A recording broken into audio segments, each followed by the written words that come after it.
All right, you're listening to 91.5 WUML Lowell Blues Deluxe, and it's my honor and pleasure to have Mike Griot with me from a band called Blues People. Am I correct? That's right. That's your current band, Blues People. Very, very excited, and thank you for having me. You're welcome. So let's go back to the beginning. When you were a kid, you weren't playing bass. I read you were doing other things. You were playing another instrument. Yeah, I was a classical cellist as a child. Started at about 7 or 8 years old, and my my elementary school, which didn't before that have instrumental music, for the first time offered cello, violin, and upright bass. Those are the only instruments they offered. So I didn't really understand why I was attracted to just the idea of playing, but I got, back in those days you had like permission slips. So I took a permission slip home, and my mother, who basically told me I could fly, she was the most encouraging woman I've ever known. She said, "Okay, yeah, sure, try it." So I think I was late getting back to the music teacher, because when I got to the music room, there there was a line, and I was at the back of the line, I remember. And by the time I got to her, uh, they didn't have any instruments left, and I was devastated because I was curious. And then right before I left, a little girl walked in with a cello on her back. She was very tiny, I remember, and she had this cello on her back, and she was returning it because she didn't want to play it. And so I looked at her and I said to the teacher, "What's that?" And she said, "Well, that's a cello." She said, "Here, I've got a violin here. Why don't you just try the violin?" So she set me up. She put her arms around me, put it in my arms, and got my bow hand together, placed my fingers, and kind of went back and forth. And it was really squeaky and high. And I was like, "Oh no, this doesn't sound pleasing." I said, "Well, can I try that the little girl just brought back?" So she said, "Okay." Took it out the case, same thing, except this time she sat me in a chair, put it between my legs, set me up the same way. And I remember the first time she moved my arm with the bow across it, it was the lower bass frequency. Yep, And the fact that when you play cello, the instrument lays on your body. And you I could remember feel it. the You could. vibration, right? And Yep. I said, "Oh, I like this. This feels good." And that's how I started playing cello. And then when did you convert to bass guitar or guitar? Man, I was probably 14, and I had been listening to the radio like every other little kid, and I was listening to, all sorts of stuff.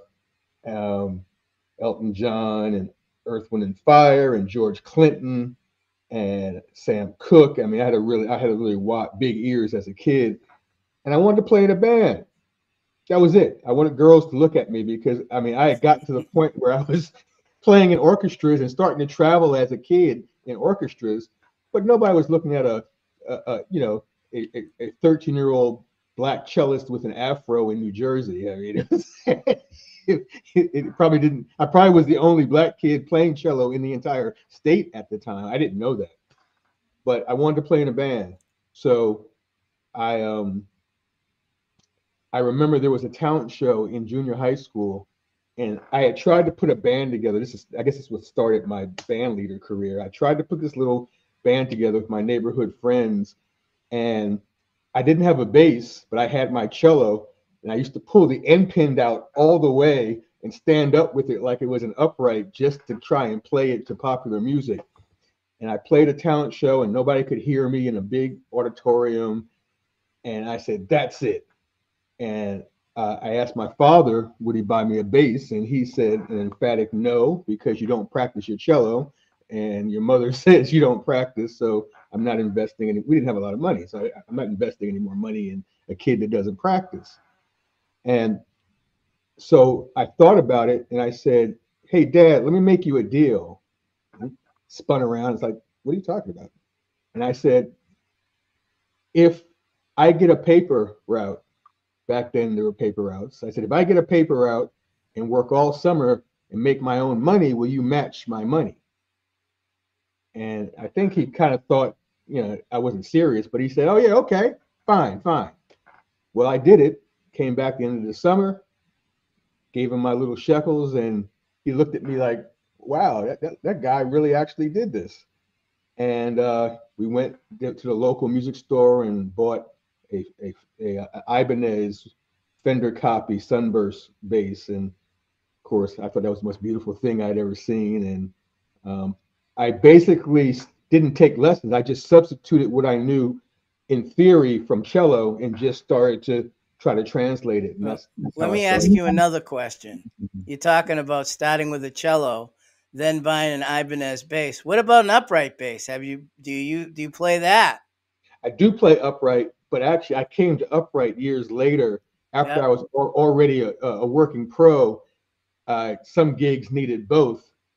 So I started playing upright when I was an adult, much What was later. that? What was that like to convert? You started out the same way with a cello, moved into a more modern bass, and then went back to the original, the actual stand up bass. What Yeah, what was that like for you? it was for me. It was mostly a physical venture Difference, right? because, yeah, I mean, I understood the music, the musical theory side of it. Like I knew what I was doing. I could read. When you're a cellist, you read from the Yep. beginning. So Yep. I could read and I could understand the movements, the root movements, but it's the physical challenge. I mean, to this day, um, I mean, I make I make a living playing electric bass, and I play upright as needed because it really is a huge physical commitment to play that instrument, Yep. and you have to practice. Well, people don't realize regular bass has frets. The cello, the violin, and the upright bass have no frets. So you have to listen to get the notes that you want. Yeah, I mean, some people, a couple of like, I guess, bass players in certain shows I play, they'll come to me afterwards and they'll say, I don't think you looked at your neck one time during your whole show. And You had to yeah, listen. only bass players say that, and I think it's a carryover from classical cello where you were discouraged. You couldn't look at your neck. You Right. had we used to put what do you call it, masking tape when we were kids on the neck, so you could start out knowing where your hand's supposed to be, but eventually the tape came off, and you really had to kind of feel where the notes were. Yeah, And you have to hear too. You have yeah, to you have to be able to hear that note and know where that note is on that fretboard, even though there's no frets. yep, yep. Yep. And the intonation is so different at every point on the neck. It takes a while. It definitely takes a while. Do you know how I know that? I used to Hmm. play violin a little bit myself. Then you already know. Yep. You already know. So tell me about the band, the first band you started or were part of. You mean the one when I was a kid? Yeah. Yeah, that we played when I first got my bass. We were playing uh stuff we heard on the radio like most kids. I think there was an artist named Ronnie Dyson, and back in the 60s and 70s. Now that was before my time, but I had a bunch of old records even when I was a little kid. So we played Ronnie Dyson. We played I think it was some early Heat Wave. We played uh, we like whatever was on, the dance music. A lot of Disco.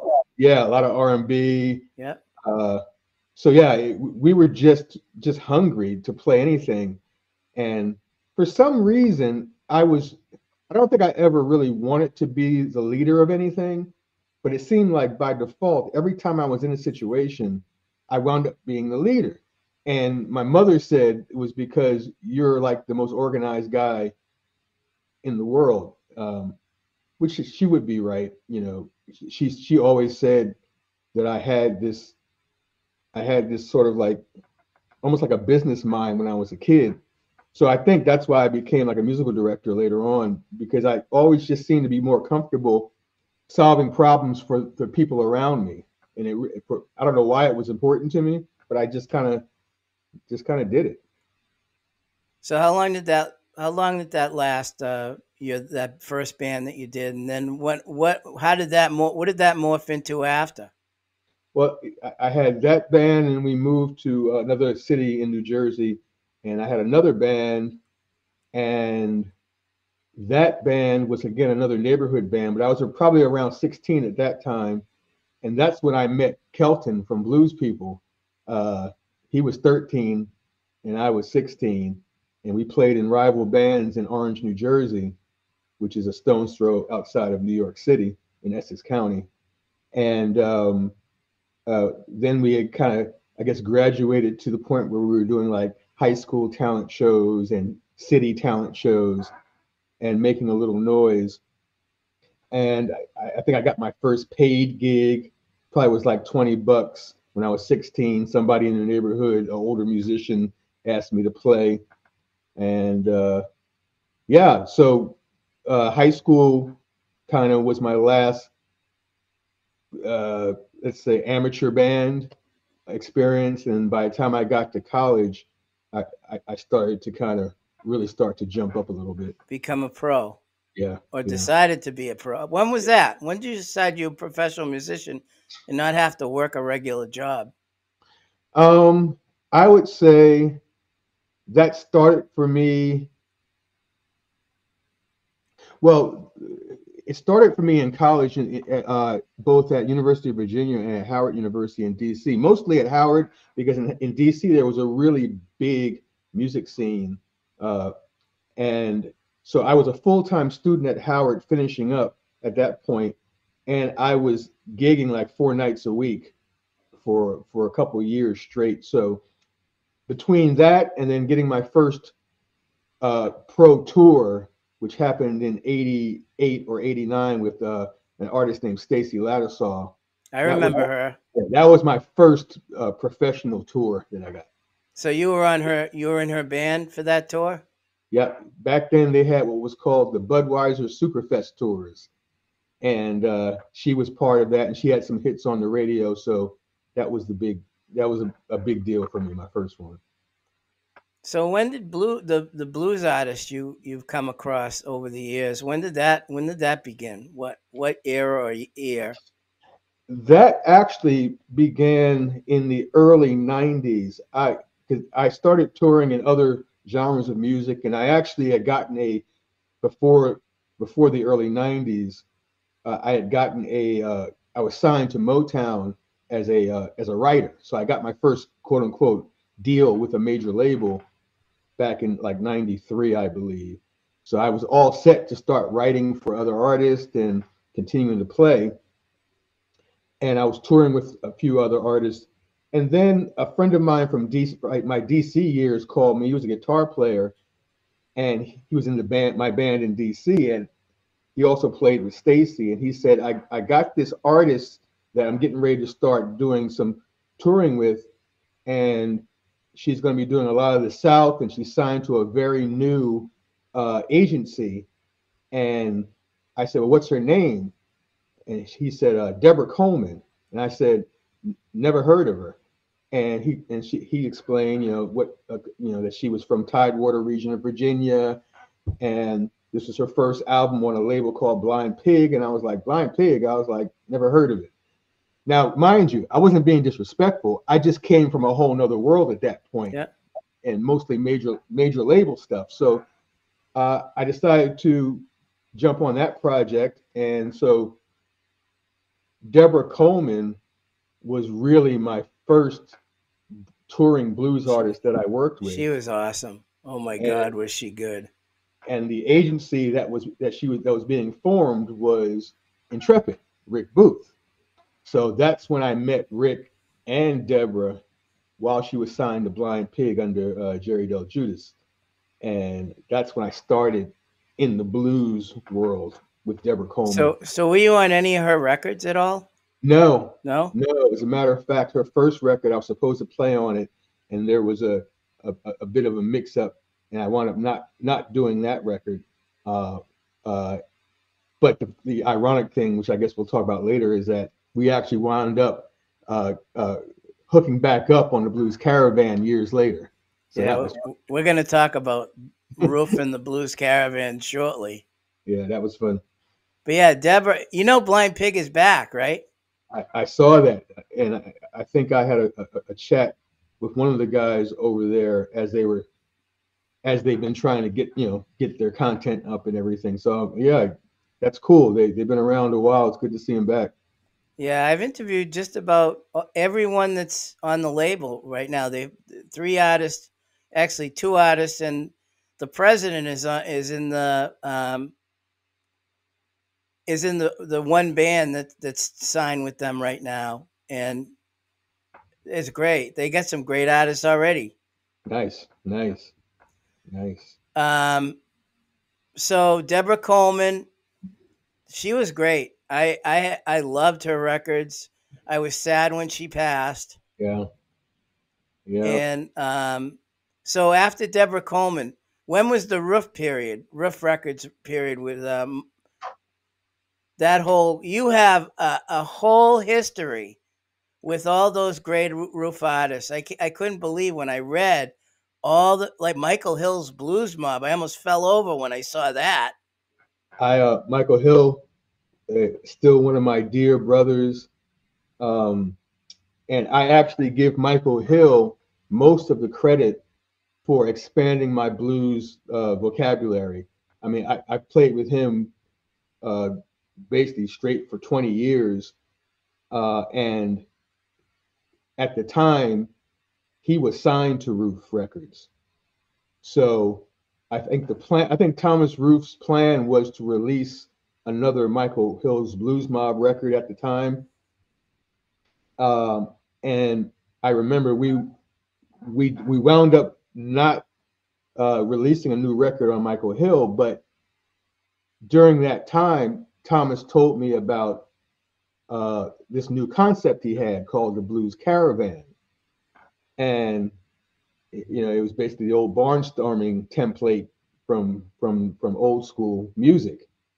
And Yep. so uh, uh, he told me who he was targeting to bring on, and it'd be three different acts at that point, three ladies, and uh, we talked about me basically being the musical director, the band leader for the Blues Caravan, because we were a bit in untested waters, and because I had a lot of experience as a band leader by that point, he agreed that having these three very different artists, and in some cases, artists that had already have these separate successful careers on their own, getting them to play a set together and to share the material and to learn the music together, that would take some doing. So it was my job to sort that all out. Wow.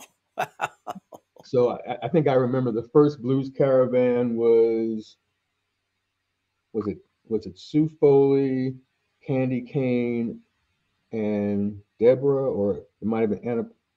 I have to go back because I did Yep. a few caravans, but that's basically what brought me into contact and then eventually working and touring and living, because when you're in a tour bus, you're basically living with Yep. your colleagues. So that's how I know and have played with all of these great artists. And you did it for a while. Yeah, I think we launched the caravan in '05. That was the charter year, and then I did 5, 6, 7, and I think it was an 8. Yeah, it had to be an 8 because I was gigging with them until my mother died in September of 2008. So I remember doing a gig with the caravan like a month before that, and then I got the terrible news, and that's when I sadly had to jump ship. Wow. So tell me about Candy Cane. What was that like? Wow. Well, Wow is a good word. wow. I mean, larger than life, force of nature, um, huge heart, just massive heart. You know, because I've been kind of a leader for a long time, I'm not quick to indict people in terms of like, certain personality traits, because like maybe for another person, something she might have been, problematic. But I sort of recognize Candy for who she was. And Candy, one of her albums was called Toughest Girl Alive. And that's the way I prefer to think about Candy. That was the toughest girl alive, and when she had a goal, you could not stop Candy. Yeah. You know, and as a matter of fact, it was Candy's singular belief in Laura Chavez and our tour to the West Coast, uh, where Candy introduced Thomas Roof and Laura Chavez for the first time, and I was there. And it was Candy's belief in Laura that literally launched Laura's career. Yeah. You know who introduced her to Candy? Sue Hmm. Foley. So it's just the connection of all these people that Yeah, you've been part of. Yeah. we were all there.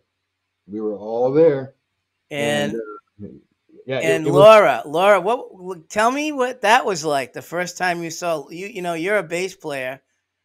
First time you saw Laura let it rip. What did you what did you think? Well, it's kind of funny because the first time I saw her play, I wasn't watching her play. We were playing together. Yep. So by the time we got when Candy basically said Laura's my guitar player, and Laura came out on the Caravan, the next thing we were in rehearsals. So there was no time necessarily to admire Laura. We were actually just starting to play. And I tell you what, you know, you know when things are not going to be a problem. And Laura's talent is immediate. It's it's certain, and it's very very uh you can hear Laura. Like Hmm. she doesn't do filler riffs, for example, which I always loved about her playing. Everything she plays has intent. Every phrase she does has Yep. intent, and she's not a wanker either. Uh, so we got along. We got along absolutely famously, whether it was on the tour bus or on stage. I never had a moment of anything other than confidence and joy playing with Laura, and she's special. She's special. Yeah, I knew that too when she came and played with Lara Price back in '03 in my studio. It was like, wow, my God. Now you and I have something in common relative to Laura. You have video and audio of that original time you spent with her. I have the only recording, which I did at my studio in New Jersey, of myself, Laura, and Bill McClellan, formerly from Michael Hill's Blues Mob as well. Wow. We did a trio recording of Moanin' for Molasses, just the three of us, power trio. And I recorded it, mixed it, mastered it. Still have it to this day. It's technically unreleased, and one day uh, I think it should be. You should. It is. It is literally 7 or 8 minutes of the three of us, power trio style, balls to the wall. And I mean, and today it sounds like she could have done this yesterday. And Yeah. this was 15 years ago.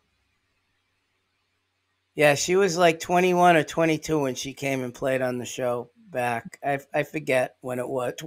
It was July of 2003. I don't know the exact date, but she had a gig here local, a couple gigs here locally Hmm. with Lara Price. And then just shortly after that, her and Lara, for some reason, she left. And uh, she was at Candy Cane not too long after that. Yeah, I mean, I remember that time because I mean, and it made sense because at that point, Laura had her first opportunity to travel the world, Yeah.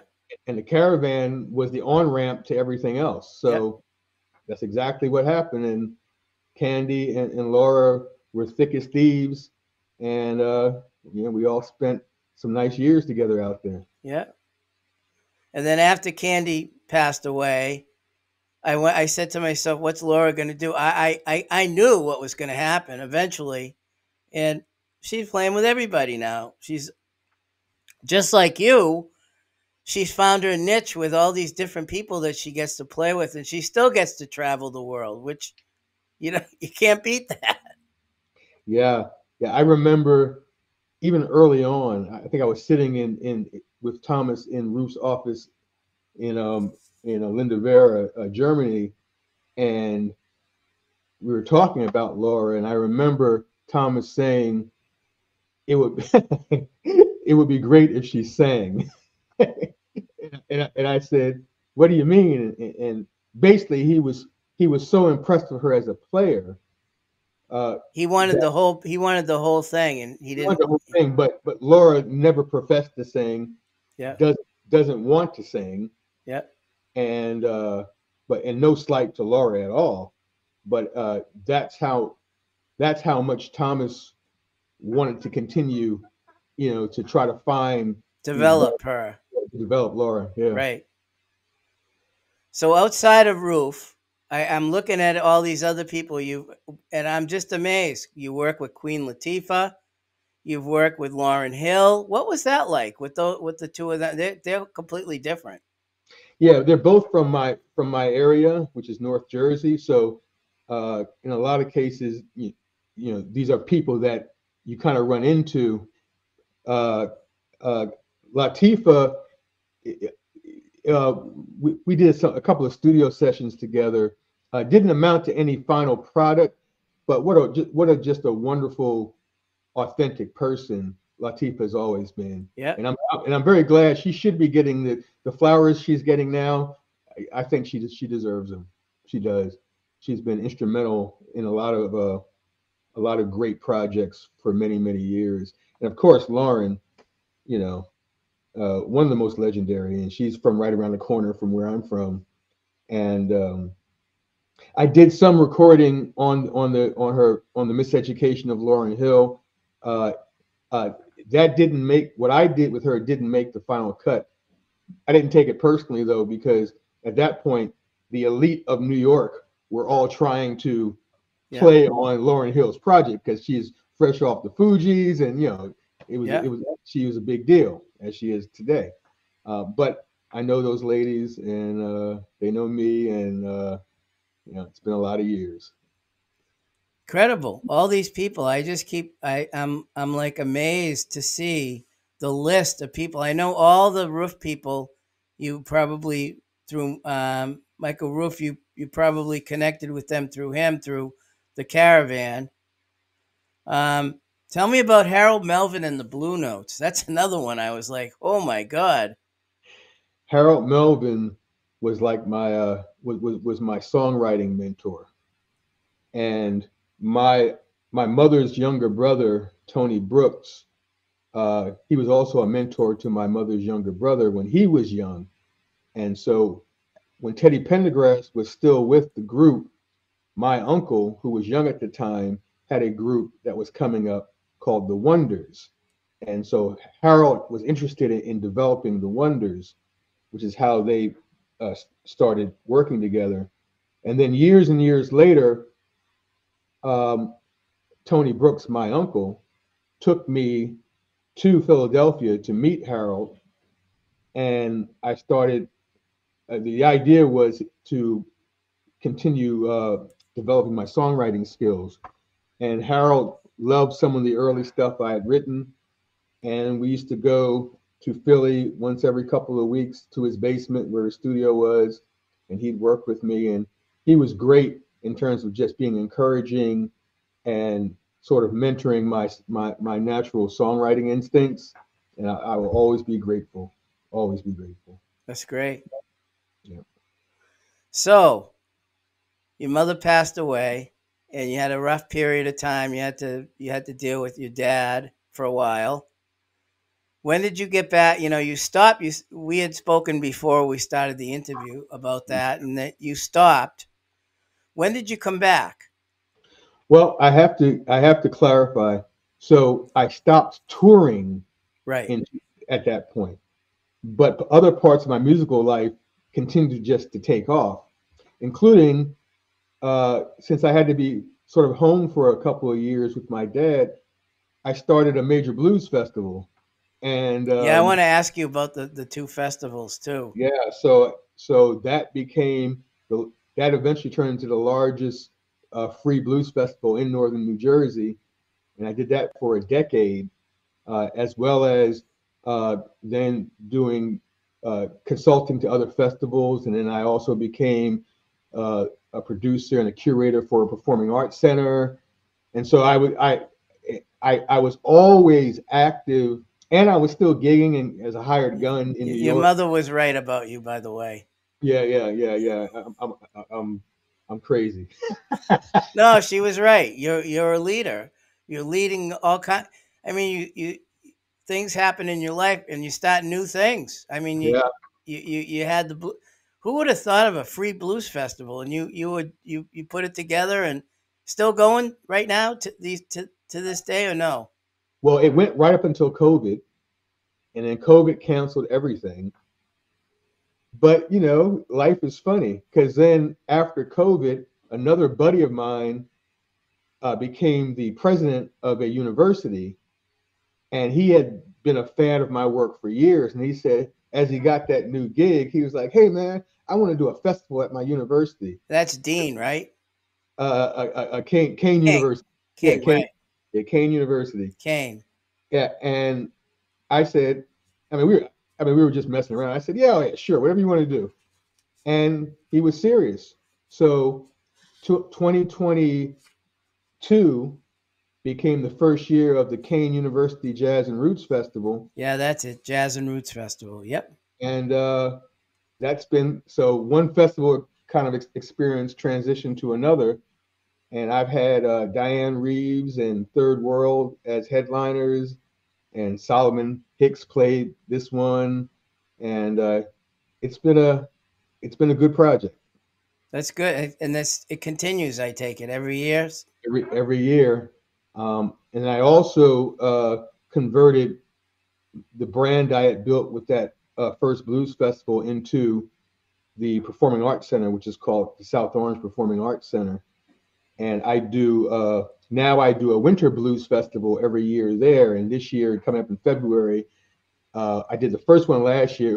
It was Papa Chubby, Blues People, and Billy Hector.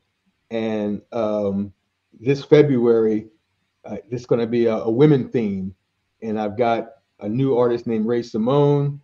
I've got Alexis P. Suter, who just signed to NOLA, my good friend Alexis, and I have Sue Foley, my dear friend from 1,000 years ago, Yep. who's going to headline. Wow. So, so I'm reconnecting the dots again. I've interviewed both of them. Very nice. Both of them are very nice. Mm-hmm. So let's talk about Blues People, your current band, and the IBCs. You went to the IBCs. What was it, last year? And Yep. became you were semifinalists. Right. You're Right. competing again this year, coming up in 2025. January 7th. Yeah. Wow. Yeah. That's been good. The North Jersey Blues Society uh, hasn't existed that long. As a matter of fact, our first year was the society's first year. And ironically, the Blues Society before it, called the North Jersey Blues Alliance, I actually created that nonprofit. So Christy Benvenuti, who runs the Blues Society, had called me early on to get some advice on launching a new Blues Society. I had no interest in continuing that at that point. So I'm so happy she took the reins, and she's done a phenomenal job. So yeah, we won the North Jersey Blues Society IBC local blues challenge in 23, and then in January of 24 we went down to Memphis, came in first time semifinals. Then we won again recently for 24, the regional, and we're going back to Memphis this time, hopefully to get to the Orpheum Theater. Let's see. So Yeah. who's in the band with you? So I have my teenage childhood friend Kelton Cooper, who is the main character. He's the lead singer and the guitarist. I've got the great Gene Lake on drums, and I've got Ron Thompson from Queens on organ. Wow. Yeah, And you have a new recording I saw? yeah. The name of our album is called "The Skin I'm In," and it actually was nominated by Blues Blast magazine for Best New Artist Debut Album this year. We're getting a good amount of airplay here and overseas now. Big shout out to Michelle Castiglia, Yeah. and we're also getting some great reviews coming in. Big shout out to Doug Deutsch. Um, and yeah, the momentum is definitely building, and we're really looking forward to Memphis this time. We're really looking forward to it. Yeah, you get two people right there in your back corner there that are really good. I deal with both of them, Michelle and Doug. Yep, yep. And it's like they will tell you, and like nothing's guaranteed, and it's a grind every day just to try Yep. stay relevant and stay on people's minds. But I think the music speaks for itself. So Tell the listening audience what the competition is like when you go down there to Memphis. there are a lot of great players from all over the world. It's about over 100 bands from all over the world and the country who come down once a year. And you have essentially it's like a sports analogy. You have rounds, so you have two quarterfinal rounds, you have a semifinal round, and then you have the finals in the Orpheum Theater, which has about 2,500 seats more or less. And so it's all single elimination. So if the first round's on Wednesday night and you don't make the cut, you're done for So the week. you got to be on the top of your game the whole week. Every night you have to play like It's you your know last night, like it's the last time you're going to play. Right. right? Exactly. People Yeah. don't realize that. Some of the people that have gone down there to compete don't realize how fierce that is. It's not Oh easy. no, no, it's not a game. But what I will say, which is kind of fun for us, is if you do have that sort of mentality in your normal career anyway, and if you do that in your normal gigs, then IBC won't be a shock to you because Right. it's really just bands who are serious with other bands who are serious. Yeah. And we are serious. We're definitely serious. So we need to get you up to Massachusetts because I have a live studio and I would love to have blues people in after you compete one of these days. You have my email. We need to figure out when you can come and play. I'd love to have you and the guys come. Oh, we would absolutely love that. And as a matter of fact, I'm sure we'll talk because I'm always working in the background and I'm trying to string together next year's schedule already, as most of us are. Uh, so stringing together tours and getting agents and promoters to look at us seriously now that we have some airplay here and abroad and have done some things. So any of you agents or promoters that are listening, we're tour ready, and I think we're making really really great music that the people seem to dig. So take a shot on Blues People. You won't be sorry. Well, we have a big festival up here called the White Mountain Boogie and Blues Festival every August. You need to be playing there and some of the clubs in the area that we have. And if you do that and we can get you into the studio on like a Saturday afternoon when I do the show, we have a live studio. I have an engineer and everything. Bang, we'll record you. Oh well, it seems to me that we're going to have to talk because I need to string together your whole region and maybe you can help us out. Yeah, I can give you some names of people who to talk to. That'd be great. And I will send you the audio of that 2003 recording of Lara Price and Laura. And I will send you the audio of the power trio with Laura, Yeah, I myself, and won't play it, but I no, will. I just will. just for your ears, Yeah, right? just for me. Yeah, yeah, yeah. But yeah, I'll send that to you after the interview. A little bit after, I'll we transfer it to you because I That's have great. your email, Yes, and you'll like it. It was it was crazy how good it was, that's so and cool. that tells you how great she was at 21. Never mind now. Yeah, yeah. It's you know, Laura has unlimited upside potential, in my opinion. And I was amazed that Lara has a new record out on Mike Vizito's label now. I was like, wow, she didn't realize at the time, Laura was technically going to be the star and move on, Right. and Lara kept doing her thing, and she was in California with Mike Sturmer on guitar for a while, and I guess she moved to Texas, and look at her now. Yeah, yeah. I mean, a lot. I'm sure you can attest. A lot of this is just who keeps going and who Well, drops out. perseverance. You have to Yep, keep going. You gotta got to keep going. keep doing it.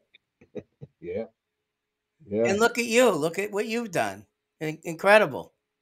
yeah. I'm a musical masochist. But you love it. You can I, tell. and as a matter of fact, I will say that when I'm asked to speak in front of youngsters, I always say there are easier ways to make a living. So if you're going to do this, you better love it. But you got to be in the right place at the right time, too. That's the other thing that people don't understand with musicians. If you're not in the right place at the right time, these opportunities don't come. Right, right. And They don't. you have been in the right place at the right time, and you've seized on those opportunities. But just being grateful. I'm a grateful sort of guy. So yeah, I'm just grateful that I was able to be ready when those opportunities came.